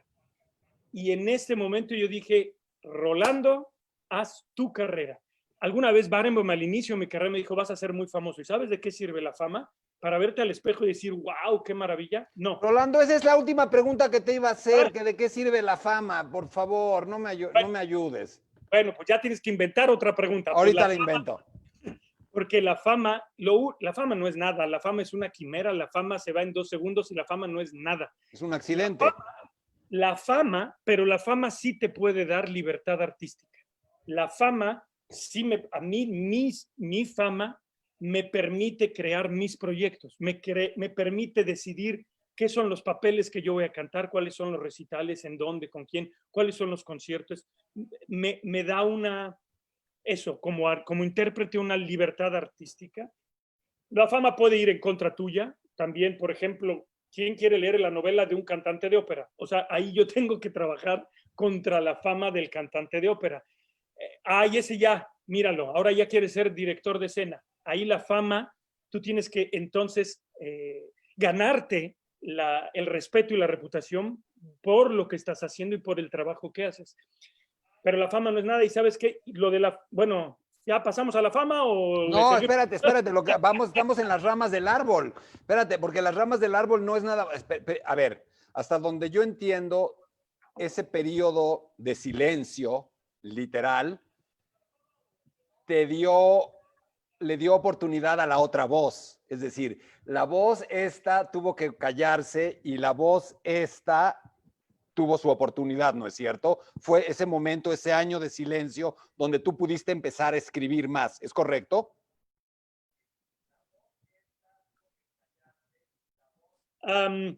Es que es que te me congelaste un poquito. No, te quería preguntar, ese momento en el que tú tienes que guardar silencio es donde se abren las otras ramas. La voz literaria aparece, es decir, empiezas a trabajar ya más formalmente tu novela, pero todas estas ramas, es decir, ¿de dónde sale un conductor de radio, de radio en Francia, en francés, un conductor de Estrellas del Mañana en Alemania, las narices rojas, el doctor payaso que va con los enfermos, con los niños enfermos graves? Es decir, todo esto surge en ese año o cómo se va dando, cómo estos senderos que se bifurcan, para hablar ahora de Borges, ¿cuándo se empiezan a bifurcar? No, mira, de hecho, por ejemplo, la novela la estaba ya escribiendo antes de todo esto. O sea, no, la novela no nace en ese momento de silencio. Evidentemente utilicé ese tiempo para escribir y fue otra manera, fue otra voz. Nació otra voz y me dio la oportunidad además de dedicarme de dos cosas, de dedicarme a escribir y de descubrir a Johannes Brahms, porque escuchaba a Brahms mientras escribía y me metía al mundo de Brahms. Y luego, la puesta en escena ya estaba, como tú sabes, los proyectos en la ópera se establecen con años de anticipación, así que sí. Mi puesta en escena, que fue en el 2010, estaba ya desde el 2008, 2007, o sea, estos proyectos ya estaban desarrollándose y cuando digo que empiezo a cambiar, se empiezo a cambiar para decir realmente dónde y qué quiero cantar, con quién, cuándo, etc. Todo lo demás es también, mira, ¿qué te ofrece la vida y a qué le dices que sí o que no? Hay una frase que se dice en el mundo de la ópera, hay que saber decir no. Y yo digo, no es cierto, hay que saber decir sí, hay que saber a qué se dice sí. Y al decir sí estás diciendo no automáticamente a muchas cosas. Entonces, pero es otra, hay que tener esa visión más bien del adelante, porque el no es cerrar, el sí es abrir. Y esto no quiere decir que tienes que decir que sí a todo. Esto quiere decir que tienes que saber a qué dices sí.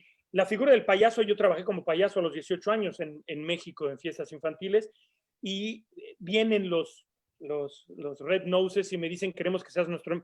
Se acercaron conmigo y me dijeron, tú eres un payaso. Y yo les digo, muchas gracias. Y me dijeron, pero platícale un poquito a la gente qué es Red Noses, porque tal vez no lo siguen, no todo el mundo tiene claro esta organización. Son payasos que van a los hospitales, van en dúos, y que se presentan en hospitales, se presentan en asilos, se presentan también incluso en países donde hay guerra, en lugares de conflicto, y que traen el comic relief, que traen una manera de levantar el ánimo y de traer una sonrisa a gente que está en situación muy grave. Y entonces yo desde 12 años creo soy su embajador, empecé, mi deber era arrojar luz a esta asociación y luego yo les dije, oigan, yo quiero también participar con ustedes, entonces cada que puedo yo soy el doctor Rolo. Mira, por cierto, aquí está el doctor Rolo, que me lo hicieron. Bueno, no soy ese, yo me disfrazo como y voy con los niños, y es una cosa, pero son ellos los héroes, yo los acompaño, llevo la tele, que hablen de ellos para que haya donaciones y demás, y los doctores te lo dicen, vienen los payasos y es cuando hay que retomar los tratamientos de los niños, tienen otra disposición, tienen otra energía y tienen otra fuerza gracias a ese momento. También el payaso, que es una figura neutra, y que me encanta la filosofía de payaso. Es muy interesante y en estos días de virus es también muy importante. El payaso está metido en una estructura que no comprende. El payaso está en un universo cuyas reglas no tienen sentido para él. Y ahí donde cualquiera de nosotros sale corriendo de ahí o se ve vencido por el pánico, el payaso sigue adelante. Por eso nos da risa. El payaso te ayudó, ¿verdad? El payaso sigue adelante en la circunstancia en la que esté y hay que saber que el payaso gana siempre. No siempre logra su objetivo. Si el payaso está peleando con un piano que se está desmoronando, a lo mejor acaba convirtiéndolo en un barco con el que se va a la luna. El verdadero sketch de un payaso, que es el payaso más bien europeo, termina siempre de una manera poética. Es una figura poética. Hoy en día el payaso, desgraciadamente por las películas, por el Joker y por todo esto, tiene una figura muy negativa, criminal, etcétera, de anarquista, pero el payaso más que anarquista es un ser que se encuentra en un mundo que no comprende, como encontrarnos en un mundo con un virus que no entendemos y como no entender estas nuevas reglas. ¿Y qué hace el payaso? Sigue adelante. Y a veces hacemos tonterías, el payaso nos da risa, pero él no se ríe, él sigue tratando de entender, ok, esto funciona así, esto funciona así. Y en ese intentar descubre nuevas realidades o establece una nueva estructura. Y eso para mí es una filosofía que ayuda a cualquiera y que me ayudó a mí muchísimo en momentos que no es ese. Ese es un momento muy claro, difícil del cantante, pero como todos en la vida tenemos momentos. Tú lo has dicho, tú lo has dicho en una entrevista en Cataluña, dijiste que todos llevamos un payaso y un filósofo dentro, y es muy curioso porque en tu discurso escucho que es difícil que menciones la palabra payaso y que en la oración o en la siguiente oración no venga la palabra filosofía, es decir, ¿son dos caras de la misma moneda? ¿La moneda de un lado es payaso y del otro es filósofo? No sé, a lo mejor el payaso se burla del filósofo, y lo digo con mucho respeto, a mí me encanta la filosofía, pero no soy filósofo profesional. Dijiste que eras filósofo de ducha. Sí. Ándale, así. Y me meto a los libros de filosofía y libros densos, me meto a Spinoza y sigo sin entenderlo y entonces tengo que agarrar comentaristas de Spinoza y Montaigne y todo lo que tú quieras, y filósofos contemporáneos. Me gusta mucho la filosofía que está hecha para los diletantes como yo, y creo que es importante. Mira, lo hemos platicado en esta entrevista. Tú me preguntas, ¿qué hace el cantante? ¿Qué es el director de escena? ¿Qué hace? ¿Y qué hacemos? Entre más verdades queramos descubrir, entre más conocimiento, ahora sí que hablando de filosofía, ¿qué decía Kant? El conocimiento es objetiva y subjetivamente suficiente. La convicción o la fe es subjetivamente suficiente y objetivamente insuficiente. Y la opinión es objetiva y subjetivamente insuficiente. Entonces, busquemos el conocimiento. Y ahora, mencionando a otro que además adoro, Montaigne, que decía, osemos encontrar la probable verdad en el seguro error. Bueno, lo estoy traduciendo un poco mal seguramente, pero osemos buscar la verdad probable en el error seguro. Siento que te acabo de cachar en algo. Fíjate que a mí me daba mucha curiosidad de entender algo.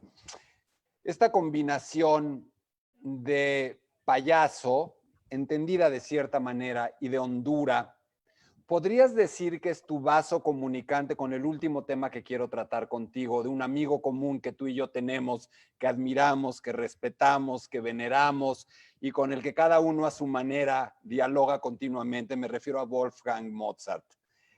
¿Te parece que, de dónde viene tu contacto con Mozart? Porque ahora que estabas hablando de esta figura o de esta imagen entendiéndose como se entiende el humor, el payaso y la hondura, ¿es por ahí? ¿Mozart es eso, un payaso y un filósofo? Mozart es un genio. Mozart además es un maestro de vida. A todos los que nos escuchan, vayan y lean sus biografías, pero sobre todo lean sus cartas, lean una selección de sus cartas. Es de verdad maravilloso. No sé si filósofo, hay filosofía en Mozart, pero no mucha. Tiene su piedra del filósofo, ¿eh? Y habla muy bonito sobre la muerte y él estaba en la logia masónica en la que estaba no era esotérica, era parte de la filosofía de la Ilustración. Es decir, era esta rama en la que la ciencia era importante, la filosofía era importante y los valores de la ilustración se dice, ¿no? De las luces, Ilustración.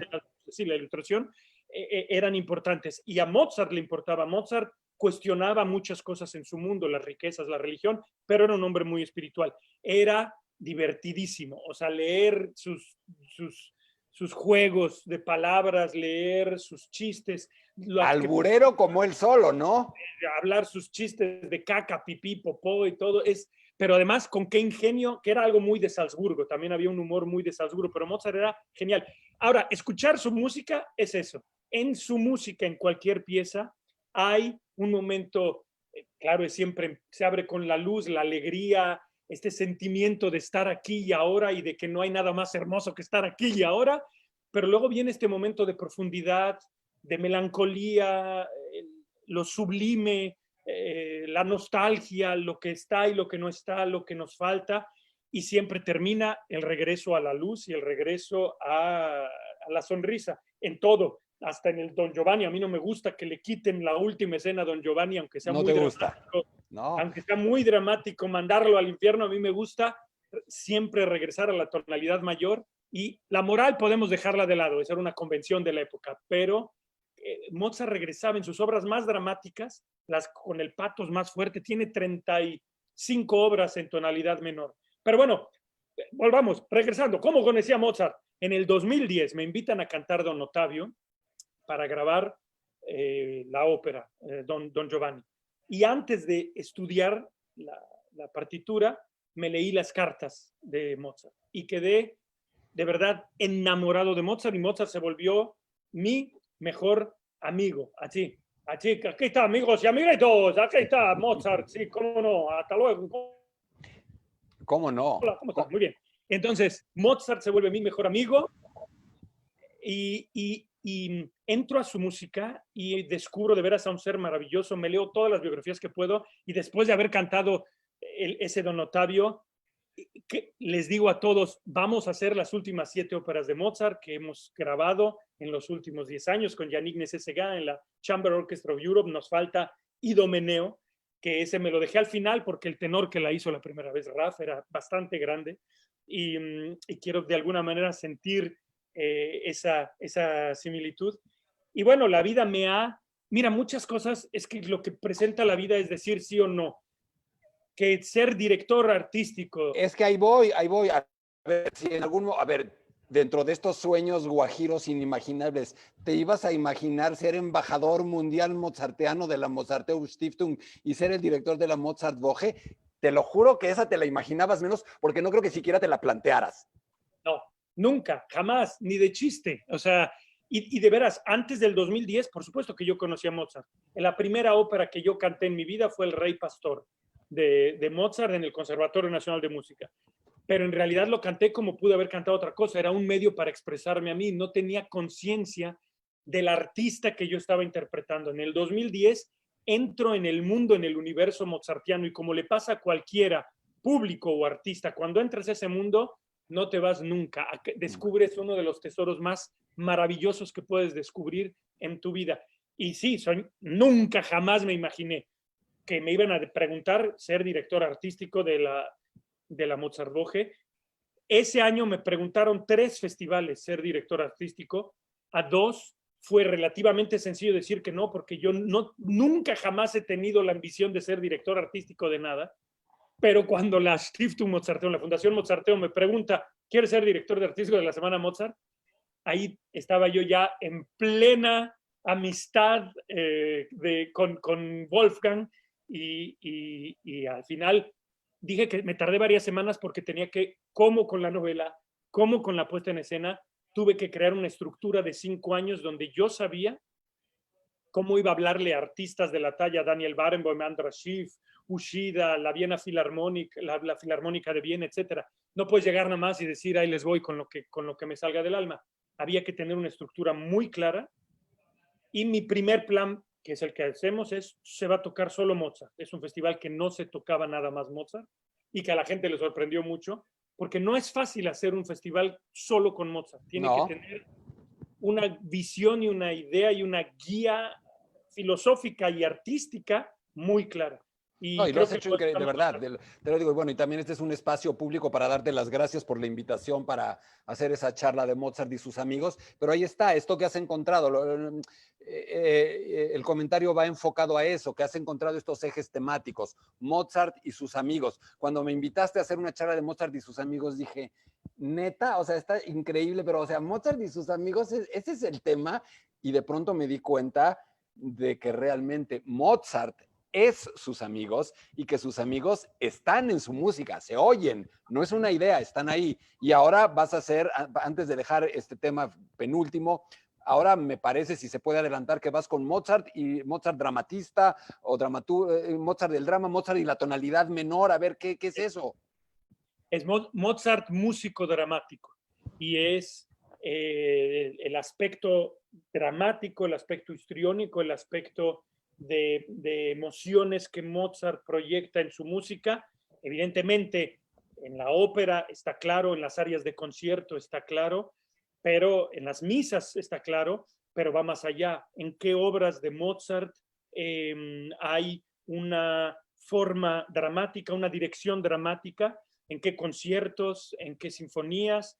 Y parte de lo que yo quería hacer era presentar el mayor número de obras en tonalidad menor. Hizo 35, alrededor de 35, que Nada. son muy especiales en un canon de 626 óperas conocidas, Obras, aceptadas. sí. Tenemos todavía más. ¿Qué dije? Composiciones. Óperas. Ah, no, composiciones. No, porque Mozart compuso obras maestras en todos los géneros musicales. Y entonces, esta es la dirección, Mozart músico dramático y cada tema, pero los temas que elijo vienen desde la música de Mozart, porque primero es la música. Es decir, Mozart y el amor, no, es Mozart y los amigos, como bien dices, era un punto musical, porque los conciertos fueron escritos para sus amigos, porque sus amigos lo apoyaron. La obra escénica que hicimos, El Mesías, de Händel, que Mozart retrabajó, fue por petición de un gran amigo, un amigo Para que después, ayudarle además a que se ganara una lanita, ¿no? y que después además tomó cargo de la familia cuando Mozart murió, etcétera. Así que es a partir de Mozart músico, porque Mozart es, ante todo, el genio musical. Y entonces todo tiene que nacer a partir de ese genio y de esa inspiración y de esa obra inigualable. Corte A, Ciudad Satélite. Corte A, Ciudad Satélite. ¿Qué demonios hace un chavo que nació en Ciudad Satélite dirigiendo la Semana Mozart y siendo embajador de la Stiftung Mozarteum? México. Tú dijiste que andaba de puntitas. A ver, México y Rolando, Rolando y México. Tú dime, ¿qué te pregunto? Tú dime qué te pregunto y eso te pregunto. No, pregúntame lo que quieras. No, a ver, ¿cómo era en aquellas épocas? ¿Cómo era un chavo de Ciudad Satélite, México y la Ciudad de México? ¿Qué recuerdos tienes de México en aquellos tiempos remotos? Cuando Ciudad Satélite todavía era medio Ciudad Satélite, ¿no? Pues sí, era un suburbio, literalmente. ¿Qué recuerdos tengo? Tengo recuerdos de querer encontrar una librería y que no había. No. Tengo recuerdos de los amigos que hice en Fuentes de Satélite, que continuamos la amistad. Tengo recuerdos de algo que yo creo que en México ahora ya no es tan fácil. Yo me la vivía en la calle. Yo era un chavo pero desde los 5 años, desde que vivía antes de Satélite, era Valle Dorado y Santa Mónica, y luego fue Fuentes de Satélite y Bellavista y etcétera. Y yo me la vivía en la calle. Creo que eso es lo que más me gustaba. Y ya hacía personajes. ¿Qué recuerdo? Recuerdo que después de haber leído Tom Sawyer, yo dije, yo quiero ser como Huckleberry Finn, y me salía sin zapatos y me quería quedar a dormir en el parque. Y cuando estaba con lo del Quijote, que había leído, no el Quijote completo, pero en Tesoros de la Juventud me leí partes del Quijote, y luego te digo que me gustaba el musical del Quijote. Entonces me hice una armadura con pedazos de metal y de cartón y me acababan de dar una bicicleta nuevecita. Y dije, esto no puede ser Rocinante, está muy bonito. Entonces con un martillo le hice pedazos a la bicicleta. Y entonces ya iba con le llamaba yo rechinante, era mi rechinante. Rechinante, está buenísimo, ¿eh? Entonces salía con mi rechinante. Y sobre todo eso, me acuerdo muchísimo de mis aventuras en la calle. Y muchas veces, porque era yo bien flojo, entonces no hacía tarea. Que no lo vean mis hijos, muchachos. No. Y entonces yo decía, no, ya hice la tarea y me salía. Pues todos los demás estaban haciendo su tarea, entonces pasé mucho tiempo solo en la calle. Y era muy divertido. No había videos, juegos de video, no había nada de eso. Entonces, si tú quieres, es el tiempo de la gestación, es el tiempo en el que la ficción se vuelve mi aliado, se vuelve mi instrumento, se vuelve mi juego, se vuelve mi compañero, se vuelve mi compañera, se vuelve mi colega y se vuelve la forma en la que yo encuentro un sentido de dónde estoy y qué es lo que estoy haciendo. Así que fue esos recuerdos, ese tiempo a la intemperie, ese tiempo bajo la lluvia, ese tiempo en satélite, claro, también, ¿qué te puedo decir? En satélite encontré a la persona con la que vivo desde hace muchos años, a mi esposa, que nos conocimos cuando teníamos 15, ella y yo 16 años, ella también en satélite, así que es el amor, es la compañía y una persona más que fue absolutamente importante de verdad en forjarme y en ayudarme a entrar en el carril y yo creo que a llevar lo que tengo, mis potencialidades, a que dieran fruto, a poder, a permitirme hacer lo que yo era capaz de hacer en las circunstancias que yo tenía. ¿Y dónde lleva Rolando a México? ¿En el acta de nacimiento, en el IFE o en el INE, en el corazón? ¿Dónde está México hoy en ti? Ya, no, ¿dónde estás tú en México? ¿Dónde está México en ti? ¿Qué es México para ti? Es una Digo, pregunta mala y buena, es muy amplia. Sí, bueno, mira, México, aquí en la casa se cantan canciones mexicanas, se siguen tradiciones mexicanas, hay comida mexicana, así que somos de donde venimos. A mí luego me dicen, oye, no estamos en desventaja los cantantes mexicanos cuando vienes a Europa porque la tradición, yo digo, yo al contrario, yo creo que hay una ventaja. Sí, podemos decir que la desventaja es que no tenemos esa cultura y ese contacto con los grandes intérpretes y nuestras familias no nos hablan, algunas, porque hay otras que sí, pero en general de las obras y no se cantan corales en las Navidades y demás. Pero nosotros aprendemos eso y tenemos otra cultura que allá no tienen. Es decir, cuando hablas de literatura, un buen lector mexicano, latinoamericano, mira, Fernando del Paso hablaba de la patria grande y hablaba de Latinoamérica. Y es muy bonito, de hecho, como mexicano, sentirte hermano de tanto latinoamericano que nos encontramos por todas partes. Esa es nuestra patria verdadera, la lengua. Y yo creo que sí. Y bueno, y las tradiciones, hay muchas. Yo soy quien soy porque nací en México, entre muchas otras cosas. Pero nacer en México, el humor, la visión, por ejemplo, el humor del mexicano, cómo afronta las crisis, los problemas a través de. El humor siempre le ayuda. Y no es que esté protegido por el humor, pero el humor le ayuda a salir adelante. Pero a lo que iba un lector mexicano latinoamericano, un gran lector va a conocer a Proust, va a conocer a Musil, va a conocer a Joyce, va a conocer a Kafka, va a conocer, etcétera, etcétera. Pero el latinoamericano también va a tener a Fuentes y a García Márquez y a Cortázar y a Borges y a Guidó, sí, sí. Etcétera, etcétera.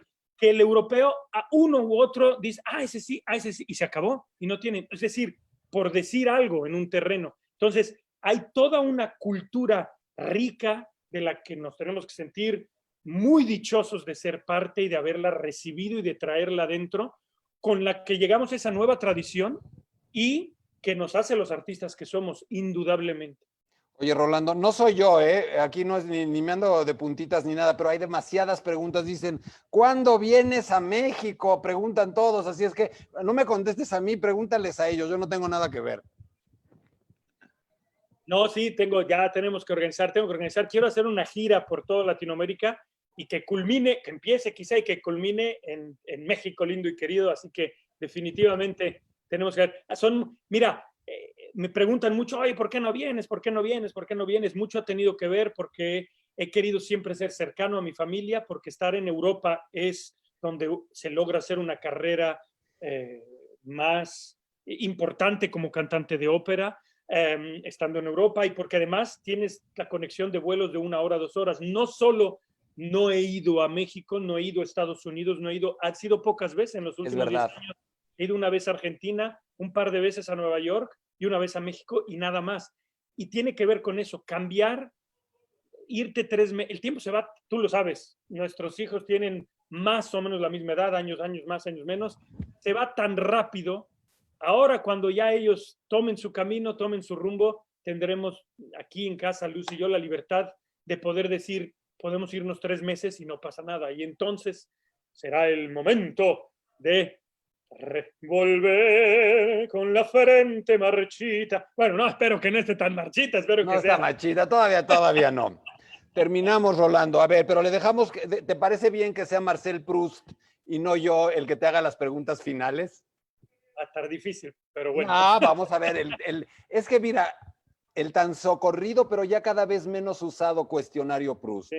Algunas preguntas del cuestionario Proust. Insisto, amigos, no son preguntas mías, son estas preguntas famosas que en alguna ocasión en su cuaderno personal Proust respondió, no sabemos de dónde vienen, pero que hoy se llaman cuestionario Proust.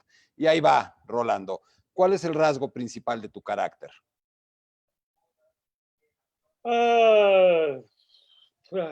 Me gustaría pensar que el buen humor, la resiliencia, tú lo dijiste, sí, quizá. ¿Qué cualidad aprecias más en un hombre? Luego viene mujer, en un hombre. El respeto a los demás y el buscar el saberse igual a todos los demás. La empatía. ¿Y en una mujer? No, también la empatía y yo creo, en la mujer la perseverancia, su lucha por encontrar el lugar que tiene y que a veces, y que no a veces, que definitivamente en nuestra sociedad todavía no le damos. Y la mujer que lucha, que trabaja y que dice, aquí estoy y soy igual que cualquier persona. Así que esa fortaleza y esa lucha, sí. ¿Qué esperas de tus amigos? ¿Qué esperas de tus amigos? Híjole, la comprensión, porque yo sé que a mí soy un poco Peter Pan y ahora sí que aquello de la jugada de ajedrez, estoy metido en esa jugada de ajedrez, estoy metido en la puesta en escena, en el canto, lo que sea, y a veces, no a veces, y sucede siempre que olvido hacer la llamada, escribir el mail, y entonces mis amigos es el cariño que me tienen y la comprensión de decir, ay, hijo de su madre, hay que hablarle y para que ya conteste este desgraciado. Así que, sí. Se liga entonces con lo que sigue. ¿Cuál es tu principal defecto? Hay muchos. Por eso dije el principal, si quieres en orden alfabético. No, mi principal defecto podría ser la pereza, pero a veces no es tanto un defecto. Y parece curioso porque hago un chorro de cosas, pero sí soy... No, acuérdate que cuando le preguntaron a Octavio Paz qué se necesita para escribir poesía y dijo ocio. Ocio, sí, ocio. Pero bueno, soy colérico, a veces no controlo mi enojo. ¿De veras? Sí, Mira. Cuando me enojo. ¿Cuál es tu ideal de la felicidad? Mi ideal de la felicidad. ¿Qué es la felicidad? No, la felicidad es eso que tenemos que construir día a día con los elementos que tenemos en el aquí y en el ahora, y no siempre son los elementos más agradables, pero es una lucha. Ese es el ideal de felicidad, es luchar por sentirte feliz aquí y ahora con lo que tienes. Esta es la pregunta fea del cuestionario Proust. ¿Cuál sería tu mayor desgracia? Mi mayor desgracia, ver sufrir a la gente que amo, y no poder ayudarlos. Ahora más light. ¿Tu color favorito? Está mejor ese, el amarillo. ¿La flor que más te gusta? Light. Sí, está light, pero está light, pero está difícil porque realmente no sé qué flor me gusta. La rosa, te soplo, la rosa es linda. No, la orquídea, para ser así. Ivana, mi hija, dijo que la orquídea. Esta sí te va a gustar. ¿Tu autor o tus autores favoritos en prosa?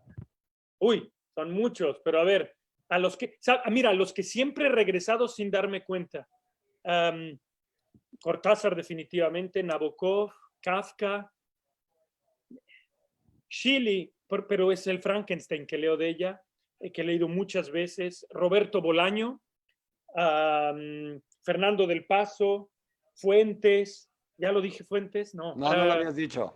Fuentes, ¿quién más? Son muchos. No te preocupes. Virginia Woolf, me encanta. ¿Poetas? Iris Murdoch. Iris Murdoch, muy bien. ¿Y tus poetas? Pedro Salinas, Vicente Huidobro, Rubén Darío, Neruda, García Lorca. Era mi voz antigua, ignorante de los densos jugos amargos. La adivino lamiendo mis pies bajo los frágiles helechos mojados. Ay, voz antigua de mi amor, ay, voz de mi verdad. Cuando todos los... etcétera. Bravo. ¿Tu héroe de ficción favorito? No, yo le quito héroe, tu personaje, porque decir héroe no me gusta. Tu personaje de ficción favorito. Mi personaje. Ay, aquí sí. Va a ser hombre y mujer. Primero hombre y luego mujer. No sé, bueno. Mientras tú piensas, yo te digo los míos. Yo te digo Solal de Bella del Señor y Madame Bovary. No, Madame Bovary está claro y Ana Karenina son dos que como mujeres. Y Bella del Señor nunca la he leído. Tienes que, te va a volver loco. Tienes que mañana empezar, mañana. No, espérate, que tengo como 2 semanas. Ahorita estoy leyendo El hombre sin atributos, que nunca lo había leído de Bien. música. Pero mira, faltan pocos. Esta es la más fácil. Tu compositor favorito me la salto. No, pero hay 3. Sería Brahms, evidentemente Mozart, luego Brahms y Silvio Rodríguez. ¿Perdón? Mozart, Brahms y Silvio Rodríguez. Sí, señor. Está mal la transmisión. ¿Cómo? ¿Mozart, Brahms y quién? Silvio Rodríguez. ¿Te cae? ¿De verdad?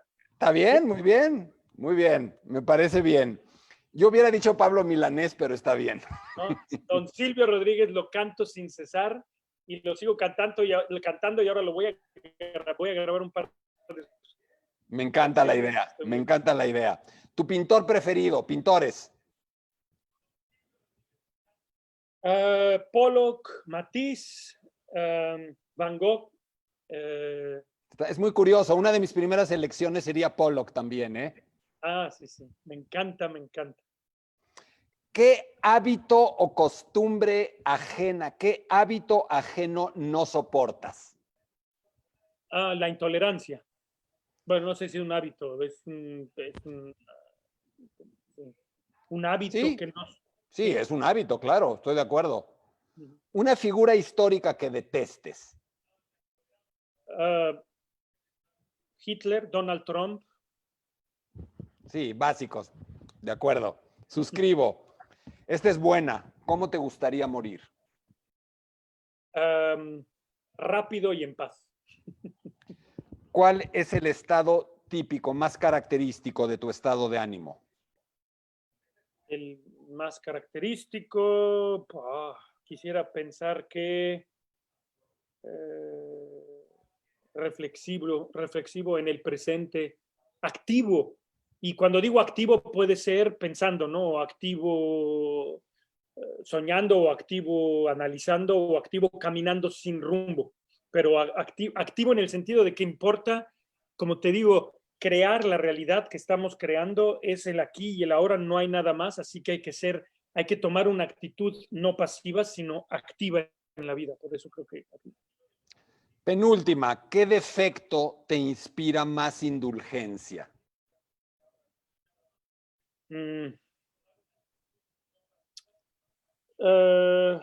¿A quién compadeces? Yo creo que ¿a quién? Al mismo tiempo al que no logra sentir empatía, al que no puede ver en el otro. Es que es raro porque lo detestas. Al vanidoso en extremo, es el que más sufre. Última, Proust dice, ¿tienes algún lema, alguna frase, alguna frase que sea algo a lo que recurres continuamente? Tu frase, carpe diem, No, aquí y ahora, no sé. YOLO. No, porque además lo que digo del aquí y ahora no es ni carpe diem, ni YOLO, ni nada de eso, Es más, tiene más que ver con Epicúreo y tiene más que ver Por supuesto. con Diógenes y toda esta filosofía. Bueno, pero una frase, eh, hay, hay un verso que me acompaña desde hace mucho de T.S. Eliot, que dice, a ver si lo traduzco así al vuelo, Dilo en inglés si te lo sabes, venga. porque no podemos volver atrás, because we cannot turn again, porque no podemos volver atrás, me regocijo en construir cosas por las cuales regocijar. Es muy hermoso. Because I cannot turn again, I rejoice having to construct things upon which to rejoice. Y la última pregunta de esta charla, Rolando, es mía. Si la vida de cada quien es una novela y tú eres un escritor, ¿hay algo que habrías escrito de otro modo en tu novela? Ya conoces la respuesta. No, no. Cada una de las letras, cada adjetivo, cada coma, la abrazo con todo, cada sufrimiento, cada error, cada acierto, cada triunfo enorme, cada descalabro. Todo, todo, gracias a todo eso soy ese que soy ahorita y me siento contento y en búsqueda de quién voy a ser hasta donde la vida me dé. Así que no, nada, todo lo dejo exactamente como está escrito y muy contento y muy, muy, de verdad, agradecido con todo lo que hasta ahora he tenido la oportunidad de vivir y bueno, con mucho entusiasmo de todo lo que espero poder seguir leyendo en esta novela que se está escribiendo. Rolando, gracias. Mira, a mí me parece que las muchísimas personas que nos han seguido y escuchado escucharon una charla. Yo escuché una charla completamente distinta. Yo le doy las gracias al amigo, brindo por el amigo, brindo por tantos años de amistad y brindo porque sigo viendo frente a mí a ese chavo que llegó un día a Bellas Artes en los años 90 con un libro de Rayuela y con ideas más claras de las que él mismo pensaba. Te felicito por todo lo que has hecho, te felicito por ser, te felicito por estar. Y hasta ahí, ¿quieres comentar algo más tú, Rolando? Nada más agradecerte esta plática y agradecerte además la oportunidad que me diste de poder hablar con la patria grande y con mis queridos amigos, compatriotas, fans, como le quieras llamar, mexicanos y felicitarte por esta ventana que abres para el arte, para la cultura, para la música y también agradecerte por tu amistad y por todos estos años. Me acuerdo cuando te hice una audición, le pasaron todas las cosas malas que le pueden pasar a alguien en una audición. Se me olvidó la letra, Sí. tuve que volver a empezar, me desafiné, se me echó un gallo, bueno, todo. Y al final dije, bueno, ya, aquí ya no voy a volver nunca más. Y tú me dijiste, vamos a platicar. Y me dijiste, mira, te voy a dar era el Gastón de la Traviata. Te lo voy a dar, evidentemente, no por la audición que diste, porque fue un desastre, no hay necesidad de decirlo, pero porque veo algo, veo una chispa, y a esa chispa le voy a apostar. Y así que es así como te digo que contamos, y por eso yo me siento agradecido. Uno tiene que sentirse agradecido por las personas que como tú aparecieron en ese momento y en circunstancias donde no debería de haberse abierto una puerta, se abrió porque vieron más allá de lo que se estaba presentando. Así que enhorabuena y que siga la amistad y que sigas tú también Así abriendo. seguirá. Y yo brindo porque esa chispa se volvió un incendio y porque ese incendio se volvió un incendio muy luminoso. Has hecho muy feliz a mucha gente y lo sabes.